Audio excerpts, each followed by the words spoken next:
So, auch heute bin ich wieder auf dem alten Friedhof in Besigheim bei dem schönen Stelen-Projekt der Steinmetzmeister-Innung. Hallo Jörg, schön, dass ich dich hier treffe. Ja, Kathrin, freut mich. Guckst du, wie deine Stele aussieht inzwischen?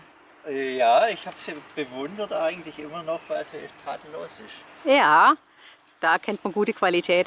Die steht ja schon seit 2013 da. Ja. Ja, irgendwann hast du loslassen müssen, irgendwann war sie fertig und die wurde hier aufgestellt. Ja, Hast du aber nicht vergessen, die Erinnerung ist da an den so Erinnerungsstein, wie das ist oder? für die Kinder, die lässt man raus. Mhm. Genau. Ja, Magst das du war was? ja ein Gemeinschaftsprojekt Ja. unserer Innung. Und dann da war ja nicht die Leute. War das spannend, dieses Projekt zusammen auf die Beine zu stellen? Ja, ich glaube, du weißt es ja, du hast ja da mitgeholfen. Und dass diese Erinnerungsstelle an den Alfred Händel natürlich ein ganz trauriges Kapitel ist, aber da hat man die Frau Stäbler-Nicolai, die hat ja die Stolpersteine da ins Leben gerufen und die hat man natürlich auch über das Archiv, die Fotos besorgt.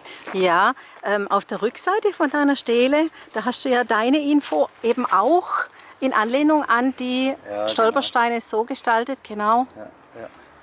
Ja, da geht es ja daraus hervor, Ja. dass dieser Brief, der vorne drauf ist, vom Alfred Händel, das hat mich ja so berührt. Das ist ja wirklich Prosa, was der junge Mann da geschrieben hat. Und Gehen wir wir noch mal als Kinder haben auch so eine Geheimsprache gehabt. Aha, Und die hat er auch verwendet. Ja? Ja. Und dann haben sie ihn verrückt erklärt. Also das ist natürlich schon sehr, absurd. sehr traurig. Ja.